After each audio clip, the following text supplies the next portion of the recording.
Hiç her şeyi yani teorik olarak her şeyi bildiğini ama aslında hayata dair hiçbir şey hissetmediğini fark ettiğin o o ağır boşluk hissine düştün mü? Evet, bu çok tanıdık bir his aslında. Değil mi? Sen de zaman zaman böyle ekranı kaydırırken, işte onlarca makale okuyup yüzlerce veriyi zihnine yığarken, hani aslında yaşamı sadece dışarıdan izleyen bir seyirci olduğunu düşünüyor musun? Kesinlikle çok yaygın bir modern zaman krizi bu. Yani o bütün cevaplara sahip olup da kendi hayatın için doğru soruyu bir türlü bulamamanın getirdiği o nefes kesici tıkanmışlık hissi diyelim. Aynen öyle. Ve bugün tam da bu hissin, o devasa varoluşsal sancının tam kalbine dalıyoruz aslında. Evet, insan doğasının en büyük çıkmazlarından birine. Yani bilgiye kelimenin tam anlamıyla doyduğumuz ama anlama açlıktan kıvrandığımız o felsefi karanlığa doğru bir fikir yolculuğuna çıkıyoruz. Ki bu e, hepimizin içten içe bildiği ama yüzleşmekten korktuğu o temel kriz. Yani bilginin otomatik olarak bilgeliğe hani veya anlama dönüşeceğini sanmak. Çok doğru. Bugün üzerinde konuşacağımız bu devasa felsefi anlatının bize gösterdiği en acımasız gerçek şu aslında: zihnin, evrenin tüm sırlarıyla tıka doluyken bile ruhun içeride yavaş yavaş çürüyebilir. Vay canına, çok çarpıcı bir ifade bu. Öyle, yani sonsuz bir tatmin arayışının getirdiği yıkımı ve bu yolda o entelektüel kibrin nasıl paramparça olduğunu göreceğiz bugün. Tamam, hadi bunu biraz açalım. Bugün incelediğimiz bu derinlikli tartışmanın merkezinde efsanevi Faust figürü var. Evet, o meşhur figür. Felsefeyi, tıbbı, hukuku, hatta teolojiyi hatmetmiş. İnsan aklının sınırlarını sonuna kadar zorlamış bir adam bu. Hayatını tamamen kitaplara görmüş biri değil mi? Aynen öyle. Her şeyi okumuş, her şeyi analiz etmiş ama günün sonunda o karanlık odasında aynaya baktığında kendini işe başladığı ilk günkü kadar cahil hissediyor. Bomboş ve felç olmuş durumda. İşte oradaki o felç olma hali bence çok kritik. Neden sence? Çünkü Faust sadece bilgi eksikliğinden acı çekmiyor. Yani bilginin kendisinin bir duvara dönüştüğünü fark etmenin o dehşetini yaşıyor adam. Anlıyorum. Ve karşısında çok net bir zıtlık olarak asistanı Wagner var. Yani Wagner tam bir sığ akademik zihniyet temsilcisi. Ah evet, Wagner. Dünyayı sadece penceresinden izleyen adam. Kesinlikle. O da sadece tatil günlerinde falan eski parşömenlerdeki kelimelerin gücüne tapan ezberci bir karakter. Yani Wagner hayatı okuyor, işte altını çiziyor, özetini çıkarıyor falan ama Faust hayatı iliklerine kadar yaşamak istiyor. O çamurun içine bizzat girmek istiyor. Aynen. Yaşamı tatmak istiyor. Bu durum bana günümüzdeki o devasa veri istifçiliğini hatırlatıyor aslında bakarsan. Hani bütün gün durmadan bilgi tüketiyoruz ya, makaleler, videolar, belgeseller filan. Evet, beynimiz adeta dev bir veri tabanına dönüştü. Kesinlikle. Tıpkı devasa bir veri tabanına sahip olup da bu verileri mutluluğa veya anlama dönüştürecek algoritmadan yoksun olmak gibi bir şey bu. Çok güzel bir benzetme. Yani her veri var ama yaşam çıktısı tamamen sıfır. Acaba diyorum, aşırı bilgi ve analiz gerçek deneyimin önündeki en büyük engel olabilir mi? Nasıl yani? Biraz daha açar mısın? Yani bizi hayattan koparan, o kaosun içine girmekten korktuğumuz için arkasına saklandığımız devasa bir savunma mekanizması mı bu aşırı bilme hali? Ya evet, algoritma eksik diyorsun ya. Çünkü o veriyi işleyecek olan şey soyut düşünce değil, zaten doğrudan deneyimin ta kendisidir. Doğru. Anlatının başlarında Faust, evrenin o devasa şemasına, yani makrokozmosa bakar. Evrenin nasıl işlediğini, bir mimarın elindeki o mavi baskı planına bakar gibi görür. Yani her şeyin teorisini anlıyor. Evet, gezegenlerin hareketini, doğanın uyumunu teorik olarak tamamen kavrar ama işte bu ona yetmez. Çünkü planda yaşanmaz, değil mi? Aynen öyle. Sadece plana bakarak o binanın içinde yaşamanın, o havayı solumanın nasıl bir his olduğunu bilemezsin ki. Bilginin bilgeliğe dönüşmesi için gereken o kaos, o kontrol edilemez doğa tamamen eksiktir adamda. Yani evrenin şemasına bakmak güvenli ama o çalkantılı nehrin içine atlamak tehlikeli diyorsun. Kesinlikle. Nehrin içine atladığında çünkü boğulma riskin var. Mantıklı. Ve hayatın dışına itilmiş, kitapların arasına hapsolmuş bu felçli zihin, En sonunda o güvenli duvarları tamamen yıkmaya karar veriyor. İşte hikaye de burada patlıyor zaten. Kaosu, tehlikeyi ve bilinmezi hayatına resmen davet ediyor. Ve tam bu noktada karşımıza inkarın ruhu yani Mephisto çıkıyor. Evet, Mephisto çok acayip bir figür. Şunu söylemek lazım, bu sıradan bir masal kötüsü falan değil. Var olan her şeyin yok olmayı hak ettiğini savunan, hiçliği ve yıkımı temsil eden o soğuk, kozmik bir güç. Ortada da muazzam bir bahis dönüyor zaten. İlahi güç, insanın ne kadar karanlıkta el yordamıyla ilerlerse ilerlesin, ne kadar hata yaparsa yapsın, doğası gereği o doğru yolu içgüdüsel olarak bulacağını savunuyor. İnkarın ruhuysa insan iradesiyle resmen alay ediyor orada. Aynen öyle. Onu o yüce felsefi zirvelerden alıp çok kolaylıkla toza, toprağa, yani o bedensel hazların tatminkar hiçliğine bulayabileceğini iddia ediyor adam. Burada asıl büyüleyici olan şey, anlatının kötülüğü nasıl tanımladığıdır bence. Nasıl tanımlıyor? Bize çocukluğumuzdan beri öğretilen o ateşler içindeki boynuzlu kötülük tasvirini bir kenara bırakalım. Bu felsefede kötülük durgunluktur. Durgunluk mu? Evet, rehavettir. Gelişmeyi ve ilerlemeyi kökten reddetmektir. Mutlak bir inkardır yani. İnsanın doğası eylem üzerine, o durmamak eylemi üzerine kuruludur çünkü. Yani eylemsizlik, kötülüğün ta kendisi diyorsun. Kesinlikle. Eylemsizlik, varoluşun durması, bizzat ruhun ölümüdür bu anlatıda.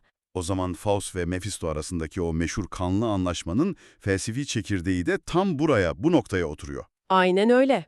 Anlaşma çok net zaten. Eğer Faust bir gün hani tek bir haz veya tatmin anına dönüp o meşhur lafı söylerse, o kadar güzelsin ki ne olur dur geçme derse, ruhu sonsuza dek inkarın ruhuna ait olacak. Yani durduğu an her şey bitecek, kaybedecek bahsi. Neden peki?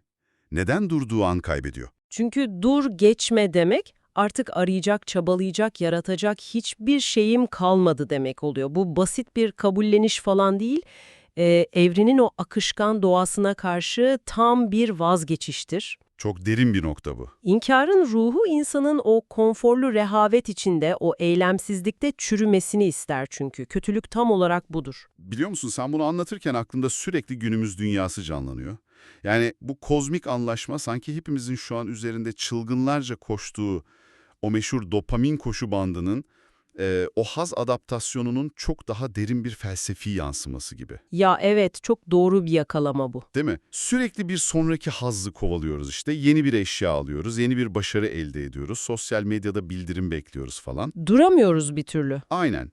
O görünmez koşu bandından insek, böyle bir anlığına bile dursak, sanki varoluşumuz çökecekmiş gibi büyük bir dehşete kapılıyoruz. Çok haklısın.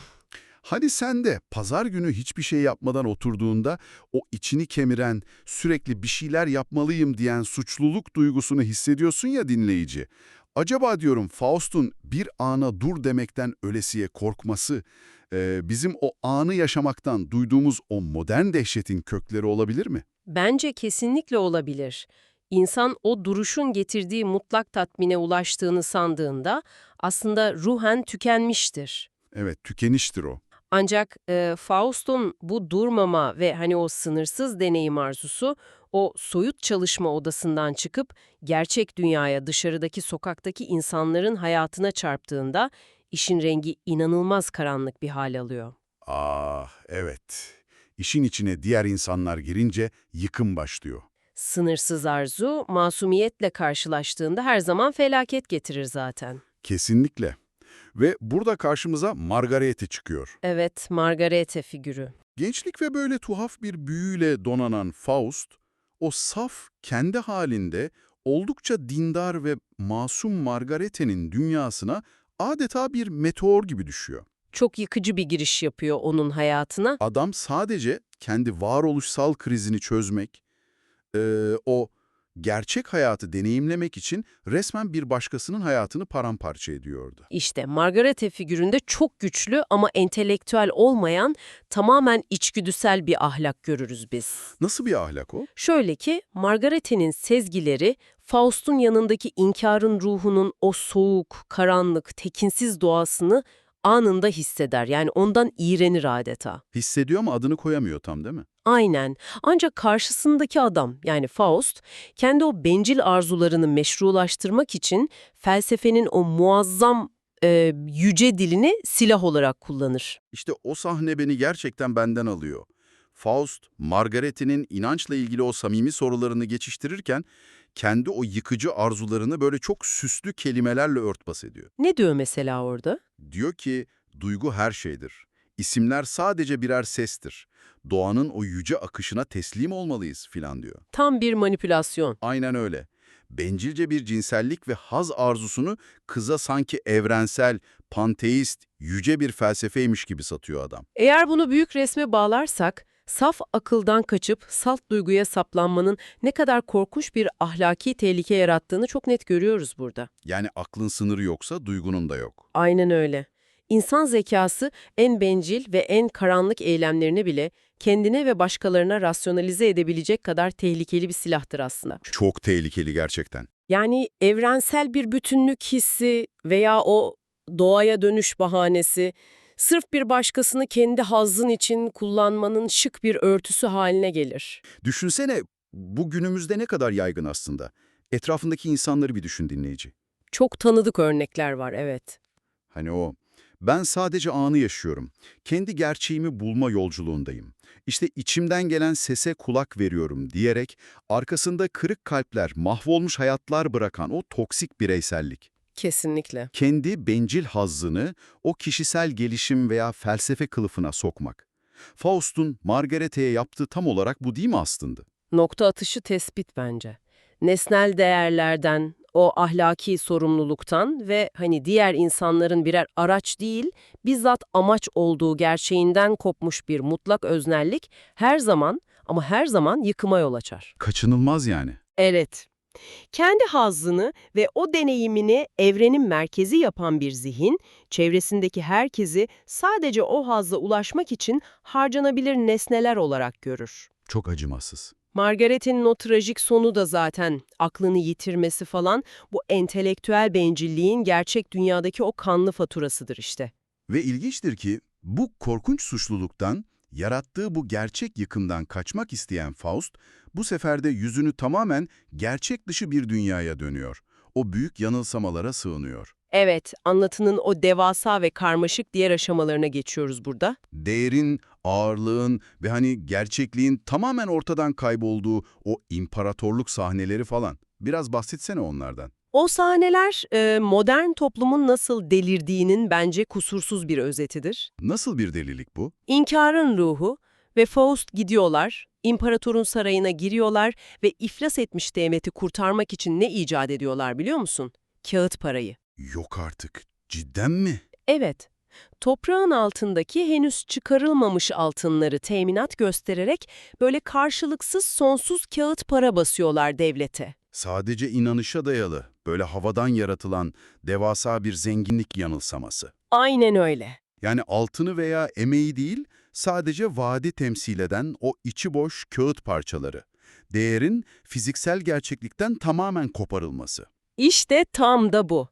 Aslında Faust'un kendi zihnini biyolojik gerçeklikten koparmasının böyle sosyolojik bir versiyonu, yansıması bu, değil mi? Tam olarak bu. Kağıt para orada içi boşaltılmış, sadece kolektif bir halüsinasyona dayanan değer sistemlerinin felsefi bir metaforu aslında. Her şey gösteriye dönüşüyor. Aynen. Her şey bir gösteriye, bir yanılsamaya dönüşüyor. Faust daha sonra soyutul en uç noktasına iniyor. Tüm formların ve biçimlerin kökü olan o tekinsiz diyar var ya, Ah evet, o karanlık diyar. saf, biçimsiz fikrin ta kendisine iniyor. Ama felsefi olarak bence en sarsıcı olan metafor, laboratuvarda o cam bir fanusun içinde yaratılan homunculus figürüdür. O sahne var ya, inanılmaz. Cam fanus içindeki homunculus. Sadece bir zihinden, böyle bedensiz, saf ve kusursuz bir zekadan ibaret bir yaratık. Beden yok, sadece saf bilinç. Aynen. Her şeyi biliyor, evrenin tüm sırlarına falan hakim adam. Ama fiziksel bir varlığı sıfır. Bunu okuduğumda aklıma direkt ne geldi biliyor musun? Ne geldi? Günümüzdeki yapay zeka. Vay, çok iyi bağlantı. Düşünsene sunucularda hapsolmuş, milyarlarca veriyi saniyeler içinde işleyen o devasa dil modelleri gibi. Bütün felsefeyi, şiirleri, insanlık tarihindeki bütün savaşları filan analiz edebiliyor. Diyor ama rüzgarın tenine çarpmasının ne demek olduğunu hiç bilmiyor. Bitti. Asla bilemez. Ya da bir kalp kırıklığının göğüs kafesinde yarattığı o fiziksel baskıyı, o acıyı asla hissedemiyor. Neden? Çünkü o cam fanusun içinde. İzole edilmiş tamamen. Et, kan ve ölüm gerçeğinden tamamen izole bir durumda. Biyolojik bir bedeni yok adamın, dolayısıyla biyolojik bir riski de yok ortada. Aynen öyle. Peki bu kusursuz homunculus ne istiyor günün sonunda? Bu sınırsız zekasına rağmen tek bir arzusu var, o korunaklı cam fanusunu paramparça edip dışarı çıkmak. Evet, var olmak istiyor. Gerçek fiziksel varoluşun o kaotik denizin içine atlamak istiyor. Zekasını biyolojik bir forma dönüştürmeye can atıyor. Peki sana dönmek istiyorum burada. Tabii sor. O zaman biz de saf zihin için şöyle diyebilir miyiz? Kendi fanusunu kırmadan, acının ve hazzın o kaotik biyolojik dünyasına çarpmadan asla gerçek bilgeliğe ulaşamaz diyebilir miyiz? Zaten homunculus'un bize öğrettiği en büyük ders tam olarak budur. Öyle mi dersin? Kesinlikle. Sırf zihinsel bir illüzyon içinde, teorilerin ve o soyut verilerin o steril ortamında yaşamak hiçbir ruhu kurtaramaz. Bilgi bedende sınanmadıkça yarım kalmaya mahkumdur. Yaşamak lazım diyorsun. Yani nasıl ki homunculus gerçek bir varlık olabilmek, o varoluş okyanusuna karışabilmek için o güvenli fanusunu parçalamak zorundaysa, biz de kendi kurduğumuz o steril, o risk almayan konfor alanlarımızı kırmak zorundayız hayatta. Çok doğru. Acı çekmeden, kaybetme riski taşımadan, doğanın o acımasız dalgalarıyla boğuşmadan edinilen her şey günün sonunda sadece bir veri yığınıdır, bilgelik falan değil. O halde kendi hayatına bak dinleyici. Senin kendi etrafına ördüğün, her şeyi sadece uzaktan güvenle izlediğin o cam fanus ne? Riski sıfıra indirmek için hayattan aslına bakarsan ne kadar koptun? Bu yüzleşilmesi çok zor bir soru. Öyle gerçekten. Peki, bütün bu soyut zenginlikler, kağıt paralar, işte bedensiz zekalar iflas edip de elinde hiçbir şey kalmadığında insan nihai anlama nasıl ulaşıyor o zaman? İşte anlatının o muazzam finaline burada geliyoruz. Evet, o büyük finale. İhtiyarlamış, gücünü yitirmiş bu adamın karşısına gece vakti Kaygı adında bir gölge çıkıyor. Çok güçlü bir andır o. Kaygı, yaşlı adamın yüzüne üfler ve onu fiziksel olarak tamamen kör eder. Gözleri görmez olur. Evet ama bu felsefi körlük aslında devasa bir aydınlanma anıdır adam için. Nasıl bir aydınlanma? Şöyle ki, dış dünyanın o aldatıcı, parlak, soyut ışıkları tamamen kapandığında adamın içsel görüşü, o ruhsal gözleri ardına kadar açılır birden. İçeriye dönüyor yani. Aynen, artık kendi o bencil hazlarını, soyut felsefi zaferlerini veya o geçmişin hayaletlerini aramayı kökten bırakır. Çünkü karanlığın içinde yepyeni, devasa bir amacı vardır artık. O hırsız zihin şimdi bambaşka bir şey için çalışmaktadır. Denizi geri itmek. Çok epik bir amaç bu. Evet, bataklıkları kurutarak doğanın o acımasız kaosuna karşı milyonlarca insan için yepyeni, özgür bir yaşam alanı inşa etmek. Kendi kişisel tatmini falan için değil ha? Hayır, başkaları için. Aynen. Gelecekteki özgür insanların her gün yeniden üzerinde yaşayıp uğrunda savaşacakları, tehlikelerle dolu ama bağımsız bir zemin yaratmak. Bu önemli bir soruyu gündeme getiriyor aslında. Hayatın nihai anlamı nedir? Evet, nedir? Hepimizin peşinde koştuğu o statik, hiç değişmez haz anı mı? Yani hiçbir derdin olmadığı, kusursuz ve acısız bir cennet mi? Herkes bunu arıyor gibi. Ama felsefi anlatı bunu şiddetle, kökünden reddediyor. Anlam hiçbir zaman ulaşılamayacak bir bitiş çizgisinde falan değildir. Anlam sürekli eylemde yatar. Eylemin kendisinde yani. Evet, inşa etmede ve başkaları için verilen o bitmek bilmez çamurlu ve yorucu ortak çabada gizlidir anlam. Özgürlük de, yaşam da bir kez kazanılıp vitrine konacak o parlak madalyalar değildir. Nedir peki? Her gün, her sabah Uyanıp yeniden fethedilmeleri gereken şeylerdir. Ve kör bir şekilde bu ortak çabanın, hani bu devasa inşanın yarattığı vizyonun içindeyken, kazmaların ve küreklerin sesini dinlerken o meşhur kelimeler dökülüyor adamın dudaklarından. O kadar güzelsin ki ne olur dur, geçme. Evet, sözleşmenin şartı olan o cümle. Ve tam o an yıllar süren o çırpınışın ardından nihayet ölüyor. Sözleşmeyi hatırlayalım dinleyici, bunu söylediği an ruhu inkarın ruhuna, hiçliğe gidecekti. Mephisto orada zaferini ilan etmek üzere bekliyor zaten. Aynen, tam alıp gidecek ruhu. Ama göklerden inen o yüce hüküm her şeyi bir anda alt üst ediyor. Şöyle diyor hüküm, kim ki tüm gücüyle sürekli çabalar onu kurtarabiliriz. Çok vurucu bir andır bu. Neden kurtarılıyor peki? Çünkü adam o dur kelimesini kişisel, bencil veya statik bir haz anı için falan söylememiştir. Rahat bir yatakta yatarken falan söylemiyor yani. Kesinlikle hayır. Şarabını yudumlarken de söylemiyor. Gelecekteki insanlık için verilen ortak bir mücadelenin, o bitmek bilmez eylemin muazzam vizyonuna bakarak söylemiştir bunu. Peki tüm bunlar ne anlama geliyor aslında bakarsan? Tamam, bu anlattığın çok destansı, çok ilham verici falan ama ben sana o zor soruyu sormak zorundayım şimdi. Tabii buyur sor. Sır hayatta kalmak ve anlam bulmak için sürekli çabalıyor diye arkasında Margarete gibi kırık hayatlar, mahvolmuş masumiyetler, o kadar bencilce yıkım bırakan bir ruhun en sonunda cennete alınması, Evet, çok tartışmalı bir konu bu. değil mi? Bu durum çabanın ta kendisini ahlaktan, geleneksel o iyi ve kötü kavramından daha mı üstün kılıyor günün sonunda? Yani kusurlu yıkarak ilerleyen bir çaba, hiçbir şey yapmayan, hata yapmamak için duran masum bir eylemsizlikten daha mı değerlidir? Felsefe tarihinin aslına bakarsan en çetin, en rahatsız edici cevizlerinden birini kırdın şu an ortada. Gerçekten öyle hissediyorum. Evet, bu anlatının felsefi mimarisinde durum tam olarak böyledir. Nasıl yani? Şöyle ki, eylemsizlik, inkar ve sadece durmak, evrendeki mutlak kötülüktür dedik ya, insan eylemi ise doğası gereği her zaman kusurludur. İnsan bir yandan yaratırken, diğer yandan da istemeden yıkar. İster istemez zarar verir diyorsun. Etrafına zarar verir, tökezler, günah işler, insan olmanın doğası budur. Ancak bu kusurlu ama yaratıcı, sürekli ileriye dönük olan o yaşamsal enerji, en sonunda o donuk, steril bir masumiyete veya risk almayan, kinik bir hiçliğe karşı devasa bir felsefi zafer kazanır. Hata yapmak işin bir parçası o zaman. Kesinlikle.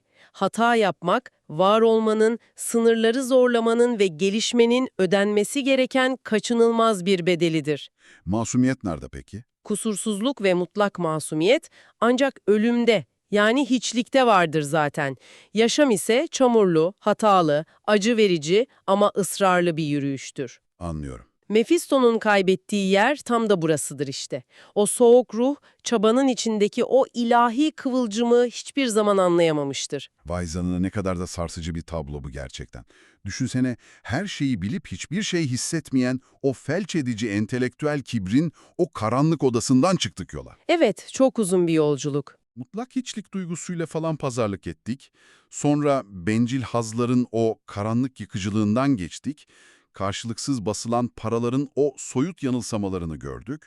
Cam fanuslara hapsedilmiş bedensiz zekalarla karşılaştık falan. Bütün o felsefi aşamaları tek tek aştık. Ve en sonunda gözleri kör olmuş yaşlı bir adamın sadece başkaları için verdiği aralıksız bir inşa çabasıyla o bitmek bilmez kavgayla kendi ruhunu nasıl kurtardığını gördük.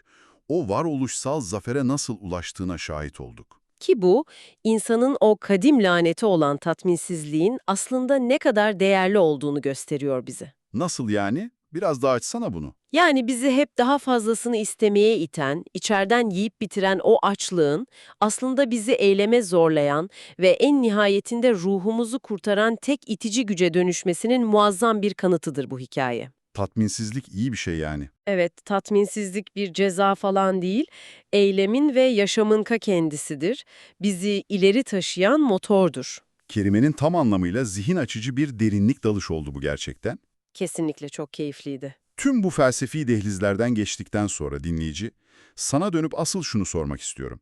Ya ömür boyu ulaşmak için böyle deli gibi çırpındığın o huzur, o her şeyin durulduğu, hiçbir çabaya gerek kalmayan mutlak rahatlık anı, aslında ruhunun en büyük düşmanıysa. Çok sarsıcı bir ihtimal. Değil mi?